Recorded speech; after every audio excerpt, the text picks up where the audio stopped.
Hello dear student, आप सभी का मेरे यूट्यूब चैनल में पुनः एक बार स्वागत है। तो प्यारे बच्चों, रेलवे भर्ती सेल प्रयागराज की तरफ से आईटीआई कैंडिडेट के लिए 1679 पदों पर एक बहुत बड़ी अप्रेंटिस की भर्ती निकलकर सामने आ रही है। तो ऐसे आईटीआई कैंडिडेट जो आईटीआई करके अप्रेंटिस करने का इंतजार कर रहे हैं या अप्रेंटिस करने के इच्छुक हैं, तो उनके लिए एक बहुत बड़ी खुशखबरी है।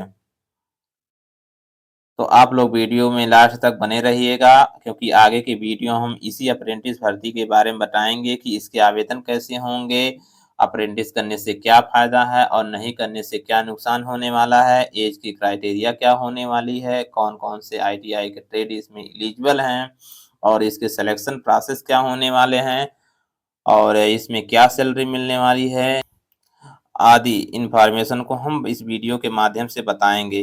वीडियो में आगे बढ़ने से पहले अगर आप लोग चैनल पर नए हैं तो चैनल को सब्सक्राइब करके नोटिफिकेशन के बेल आइकन को जरूर प्रेस कर लीजिएगा। नोटिफिकेशन के बेल आइकन को प्रेस करने से ये फायदा होगा कि जब भी चैनल पर वीडियो अपलोड होगा तो उसका नोटिफिकेशन तुरंत आपको मिल जाएगा। और वीडियो को लाइक और शेयर जरूर करिएगा, क्योंकि हमें इससे अगली वीडियो बनाने में मोटिवेशन मिलता है। तो बिल्कुल आप वीडियो लाइक करने में कंजूसी मत करिएगा। तो आइए देखते हैं रेलवे भर्ती सेल प्रयागराज की तरफ से जो एडवर्टाइजमेंट अप्रेंटिस का निकला है वो क्या है। तो आप लोग देख पा रहे होंगे, ये रेलवे भर्ती सेल यानी railway recruitment cell north central railway Prayagraj का क्या है, ये ऑफिशियली एडवर्टाइजमेंट है अप्रेंटिस का। और ये पब्लिश डेट जो है 14 सितंबर 2024 का है। सबसे पहले हम इसके इम्पोर्टेंट डेट की बात कर लेते हैं कि इसकी क्या स्टार्टिंग डेट होने वाली है और क्लोजिंग डेट क्या होने वाली है। तो आप लोग देख पा रहे होंगे, ये जो ओपनिंग डेट है फार्म का यानी स्टार्टिंग डेट जो है वो 16/9/2024 यानी 16 सितंबर 2024 से ये फार्म भरे जाएंगे। और जो इसका एंड डेट है यानी क्लोजिंग डेट जिसे कहेंगे, लास्ट डेट कहेंगे, वो 15 अक्टूबर है। यानी कुल मिला करके 1 महीने का टाइम आपको फार्म भरने का दिया जा रहा है। इच्छुक अभ्यर्थी आरआरसी एनसीआर की वेबसाइट जो है वो ये वेबसाइट है, इस पे आप लोग जा कर के आवेदन कर सकते हैं, वो भी ऑनलाइन मोड से।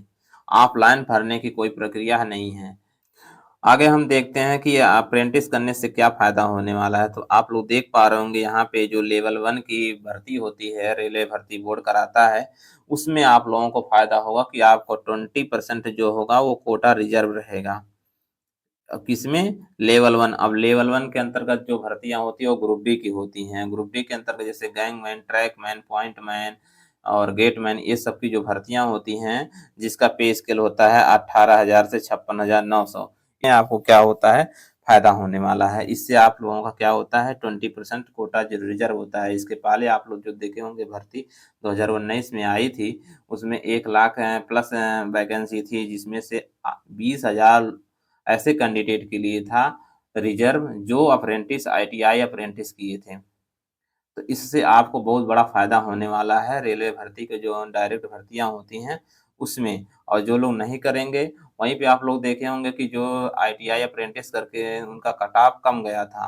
लगभग मान के चलिए कि 30 से 35-40 तक अगर नंबर पाए थे तो उनका सिलेक्शन हो गया था। वहीं पे जो आईटीआई नहीं किए थे, ओनली 10वीं पे था, तो वो लोग क्या था, उनका 60 से 70 मान के चलिए 70 से प्लस में भी गया था कट ऑफ। हर भर्ती बोर्ड का अलग-अलग कैटेगरी वाइज़ गया हुआ था। तो इससे फ़ायदा यही है कि आपको आगामी जो भर्तियाँ होने वाली हैं उसमें आपको फ़ायदा मिलेगा। 20% सीटें आपकी रिज़र्व रहेंगी, उसमें ओनली आईटीआई अप्रेंटिस कैंडिडेट भरेंगे फ़ॉर्म और उसमें कॉम्पिटिशन कम रहता है। तो यही आपका फ़ायदा है। आगे देखते हैं कि इस फॉर्म भरने के लिए ऐज की क्राइटेरिया क्या होने वाली है। तो इस भर्ती के लिए जो एज की क्राइटेरिया होने वाली है वो 15/10/2024 यानी क्लोजिंग डेट को आईटीआई का कैंडिडेट जो फॉर्म भर रहा है वो मिनिमम जो उसकी एज होनी चाहिए वो 15 साल होनी चाहिए और मैक्सिमम जो एज होनी चाहिए इस डेट को वो 24 साल होनी चाहिए। यानी कह सकते हैं कि 15 साल से कम नहीं होना चाहिए और 24 साल से अधिक नहीं होना चाहिए।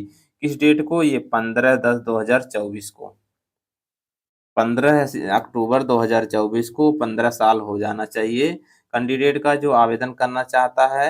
और मैक्सिमम जो एज है वो 24 साल यानी 24 साल से अधिक नहीं होना चाहिए, 24 साल से कम ही होना चाहिए या 24 साल होना चाहिए 15/10/2024 को। ये तो हो गया जनरल का। जो रिजर्व कैटेगरियाँ होती हैं जैसे ओबीसी हो गया, एससी, एसटी हो गया और पीडब्ल्यूडी हो गया और एक्स सर्विसमैन हो गए, इन सबों को एज रिलैक्सेशन मिलता है रेलवे भर्ती बोर्ड की तरफ से। तो इसमें देख पा रहे होंगे आप लोग, इसमें जो एससी, एसटी का है वो 5 साल का एज रिलैक्सेशन है और जो ओबीसी कैंडिडेट हैं उनको 3 साल का। यानी आप कह सकते हैं कि जो एससी, एसटी कैंडिडेट होंगे वो 24 और 5 29 साल हो जाएगा। मैक्सिमम एज उनका 29 साल, यानी 29 साल तक अगर आपकी एज है तो आप फॉर्म भर सकते हैं। वहीं पे ओबीसी के अगर कैंडिडेट होंगे तो उनको 24 3 27 27 ईयर्स तक आप फॉर्म भर सकते हैं। अगर इस डेट को यानी 15/10/2024 को अगर आपकी एज 27 साल है, ओबीसी के कैंडिडेट हैं तो भी आप फॉर्म भर सकते हैं। और वहीं पे अगर एससी, एसटी कैंडिडेट हैं तो 29 साल आपकी होने चाहिए इस 15/10/2024 को। इसी तरह से आपको पर्सन विद डिसेबिलिटी यानी पीडब्ल्यूडी जिसे कहते हैं, उसमें 10 साल का एज रिलैक्सेशन मिलता है और एक्स सर्विसमैन को भी 10 साल का एज रिलैक्सेशन मिलता है। आगे ये दिया हुआ है कि जो जनरल के कैंडिडेट हैं, वो उनकी क्या मतलब डेट ऑफ बर्थ क्या किसके बीच होनी चाहिए, यानी किस डेट के बीच पैदा हुए हों। तो वो 15/10/2000 से लेकर के 15/10/2009 के बीच पैदा हुए, यानी वहीं पे एससी के कैंडिडेट जो हों, वो 15/10/1995 से लेकर के 15/10/2009 यानी 15/10/1995 के बाद और 15/10/2009 से पहले पैदा हुए हों। इसी तरह से एसटी का भी है और इसी तरह से ओबीसी का है कि 15/10/97 से लेकर के 15/10/2009 यानी 15/10/97 के बाद और 15/10/2009 से पहले पैदा हुए हों, तो ऐसे कैंडिडेट एलिजिबल हैं इस फॉर्म भरने के लिए। यहाँ पे दिया है एसेंशियल क्वालिफिकेशन, यानी आपकी जो अनिवार्य योग्यताएं हैं वो क्या होनी चाहिए, 14/9/2024 को कंप्लीट होनी चाहिए। जैसे आईटीआई का हो या 10वीं हो, जो भी क्वालिफिकेशन होगा ना अप्रेंटिस के लिए, वो इस डेट तक रिजल्ट डिक्लेयर हो जाना चाहिए, उनके मतलब उत्तीर्ण हो जाना चाहिए, वो क्वालिफिकेशन उनके पास कंप्लीट होना चाहिए। जैसे आप इस बार क्या हुआ है, आईटीआई का रिजल्ट जो है 15 सितंबर को आया है, तो आप लोग भी फॉर्म अप्लाई करिए, लेकिन अभी मार्कशीट और जब सर्टिफिकेट मिल जाएगा कुछ दिनों में, तब आप लोग फॉर्म ज़रूर अप्लाई कर दीजिएगा। और वहाँ अगर सिलेक्शन हो जाता है, डीवी के लिए बुलाया जाता है, तो आप लोग वहाँ पे जाकर रिक्वेस्ट करेंगे तो सिलेक्शन हो भी जाता है, ऐसा नहीं है। क्योंकि रिजल्ट तो आउट हो गया है, अभी फॉर्म अप्लाई होगा 16 तारीख से, तो उससे और लास्ट डेट जो है, उस लास्ट डेट तक तो हो ही जाएगा, आपका मार्कशीट और डाउन सर्टिफिकेट सब डाउनलोड हो जाएगा। तो आप लोग भी फॉर्म भरिएगा और जो लोग पहले से पास आउट हैं उनके लिए तो कोई दिक्कत ही नहीं है। अब यहाँ पे देखते हैं कि इस एजुकेशनल क्वालिफिकेशन क्या होनी चाहिए और टेक्निकल क्वालिफिकेशन क्या होनी चाहिए इस पोस्ट के लिए।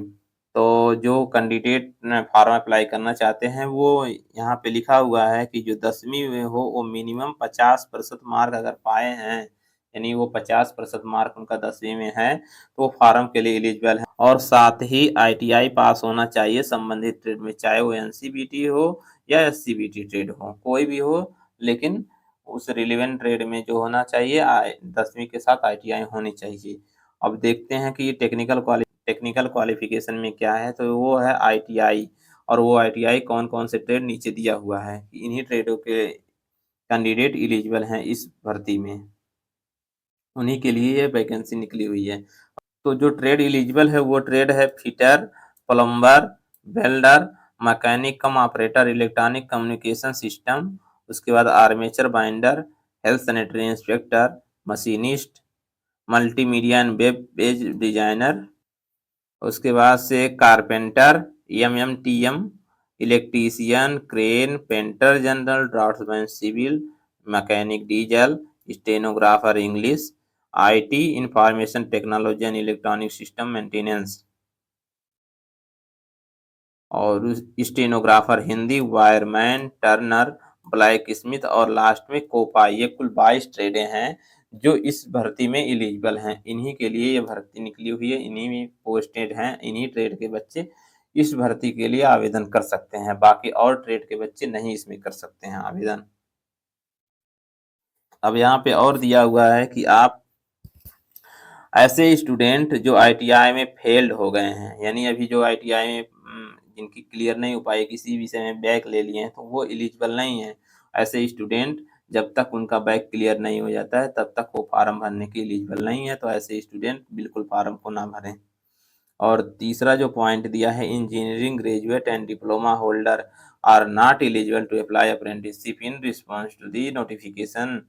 यानी जो बीटेक किए हों या डिप्लोमा किए हों वो भी इस फार्म के लिए एलिजिबल नहीं है। ओनली आईटीआई कैंडिडेट जो ट्रेड दिया हुआ है वही एलिजिबल हैं और वही फार्म भरें। अब नीचे ट्रेड दिया हुआ है, कौन कौन से ट्रेडों में कितनी वैकेंसियां हैं और डिवीजन वाइज जोन वाइज दिया हुआ है। यहाँ पे देख लेते हैं कि इस आवेदन के लिए कितनी फीस होने वाली है। तो जनरल यानी यूआर जिसे बोलते हैं, जनरल और ओबीसी, इन दोनों की जो फीस है वो 100 रुपया है और वो भी नॉन रिफंडेबल, यानी वापस नहीं होगा, फिर से रिफंड होगा नहीं। और बाकी जो है SC ST हो गए, PWD हो गए और वुमेन कैटेगरी के कैंडिडेट, ये इनकी कोई शुल्क नहीं है, इनका निल है। मोड ऑफ सिलेक्शन, इसका सिलेक्शन कैसे होने वाला है ये देख लेते हैं। सबसे मेन इंपॉर्टेंट यही होता है कि सिलेक्शन प्रोसेस क्या होने वाला है। भर्ती की जो प्रक्रिया है वो मेरिट बेसिस सिस्टम है। मेरिट के आधार पर चयन होगा और ऐसे स्टूडेंट जो लोग मेरिट में आएंगे उनकी लिस्ट निकलेगी और उसके अनुसार उनका DV कराया जाएगा। लेकिन वो मेरिट बनाए कैसे जाएगी, तो जो 50% है हाई स्कूल का लिया जाएगा, मैट्रिकुलेशन जिसे बोलते हैं, और 50% ITI का लिया जाएगा। अब 50 में क्या अंतर है, जैसे आप हाई स्कूल में अगर 80% पाए हैं तो इस 80% को 80 अंक मान करके इसका 50% निकालेंगे, यानी हो जाएगा, इसका अगर 50% निकालते हैं तो ये हो जाएगा 40 अंक। इसी तरह से अगर ITI में 80% पाए हैं तो उसका 50% निकाल लीजिए, 80% को 80 अंक मान लीजिए और इसका 50% निकालेंगे तो ये भी हो जाएगा 40 अंक। इस तरह से आपको कुल 80 अंक मिले, यानी 80% मिले हैं। तो इस तरह से अगर आप इतना अंक पाते हैं हाई स्कूल और ITI में, एक एग्जाम्पल बताए हैं, तो आपका 80% बनेगा। तो यहाँ पे इसी से आपका कट ऑफ जारी होगा कि आप अपने ट्रेड में हैं एलिजिबल कि नहीं है, मेरिट में आ रहे हैं कि नहीं आ रहे हैं। और इसके लिए कोई भी रिटन टेस्ट नहीं होगा, ना तो वाइवा होगा। ओनली ये merit, fully merit basis system पे है और वो भी हाई स्कूल और ITI दोनों मिला करके ही रहेगा। यहाँ पे देख पा रहे होंगे कि ट्रेनिंग जो पीरियड है वो 1 ईयर का है। 1 साल के लिए आपको रखा जाएगा अप्रेंटिस पे और जो स्टाइपेंड होगा वो 7,000 लगभग मिलेगा आपको प्रति माह। यहाँ पे दिया है मोड ऑफ एप्लीकेशन, तो एप्लीकेशन का जो मोड है वो ऑनलाइन है, ऑफलाइन कोई प्रक्रिया नहीं होने वाली है। और ये जो वेबसाइट दिया हुआ है www.rrcpryj.org, इस पे आप जा करके आवेदन कर सकते हैं। तो आइए देखते हैं कि किस डिवीजन में कितने पोस्ट किस स्टेट के लिए निकले हुए हैं। तो सबसे पहले हम देख लेते हैं प्रयागराज डिवीजन में। तो सबसे पहले हम प्रयागराज डिवीजन में देखते हैं, उसमें 2 डिपार्टमेंट से निकली हुई हैं, एक मैकेनिकल डिपार्टमेंट से, दूसरा इलेक्ट्रिकल डिपार्टमेंट से। तो जो मैकेनिकल डिपार्टमेंट से निकली है उसमें फिटर की निकली है, वेल्डर की निकली है, कारपेंटर की निकली है और पेंटर जनरल के लिए कुल मिला करके 364 पोस्ट निकला हुआ है। इसी तरह से इलेक्ट्रिकल डिपार्टमेंट में देख लेते हैं, तो इलेक्ट्रिकल डिपार्टमेंट में जो है फिटर का निकला है, वेल्डर का निकला है, आर्मेचर वाइंडर का निकला है, कारपेंटर का, क्रेन का, मशीनिस्ट का और पेंटर जनरल, इतने। और उसके नीचे दिया हुआ इलेक्ट्रीशियन, ये कुल 8 ट्रेडों के लिए निकला हुआ है वैकेंसी, और जिसमें से ये 339 टोटल पोस्ट हैं।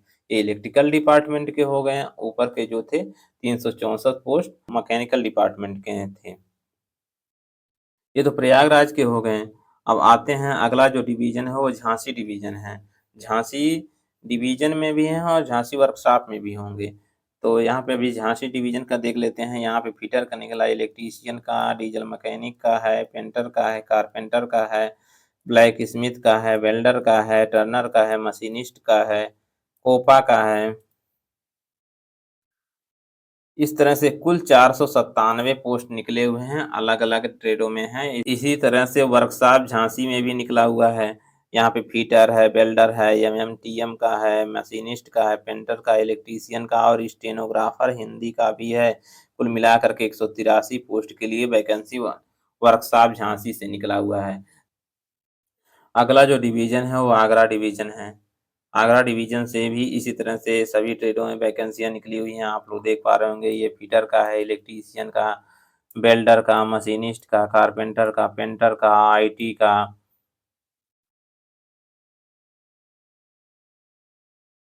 इस तरह से आप लोग देख पा रहे होंगे, इसमें 14 ट्रेडों की वैकेंसी सबसे ज़्यादा आगरा डिवीजन में 14 ट्रेडों की निकली हुई है। कुल मिलाकर के 296 पोस्ट हैं। इस तरह से कुल मिलाकर के सभी डिवीज़न मिलाकर के 1679 पोस्ट के लिए वैकेंसी निकली हुई है अप्रेंटिस के लिए। तो आप लोग अगर इच्छुक हैं अप्रेंटिस करने के लिए और तो आप लोग बिना देरी किए हुए जैसे फॉर्म ओपन होता है, फॉर्म भर दीजिएगा। तो फॉर्म भरने का स्टेप बाय स्टेप हम वीडियो बना करके एक वीडियो अपलोड कर देंगे। तो आप लोग उसकी मदद से आप लोग फॉर्म भर सकते हैं। इस तरह के वीडियो पाने के लिए आप लोग मेरे चैनल को सब्सक्राइब कर लीजिएगा और नोटिफ़िकेशन के बेल आइकन को प्रेस कर लीजिएगा और वीडियो को अधिक से अधिक शेयर करिएगा ताकि जो लोग हमसे नहीं जुड़े हैं उनको भी ये न्यूज़ मिल जाए और वो भी अगर फॉर्म भरने की इच्छुक है, फॉर्म भर के तैयारी कर सकते हैं। मिलते हैं अगली वीडियो में एक नई अपडेट के साथ। धन्यवाद।